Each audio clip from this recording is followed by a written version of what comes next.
Hi guys, Brittany here with Brit's Hobby Shop, and today we're going to be discussing this and why it has so many zeros. So let's get straight into the video. Okay guys, so the reason why this right here is so special and so rare is because it is a low serial number and it has 5 zeros in it.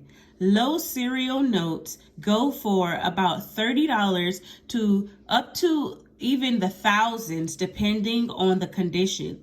Now this one is, I guess the condition is pretty okay, but it's not like mint condition. So I probably could get 30 to 50 bucks for this. But if this was 6 zeros or 7 zeros, I would make a pretty penny, probably 500 plus, even to $1,000, guys. Look out for these notes with 5 zeros or more and a low serial number. Happy hunting. Hope you enjoyed this video. Don't forget to like, comment, and subscribe, and I'll see you next time. Peace.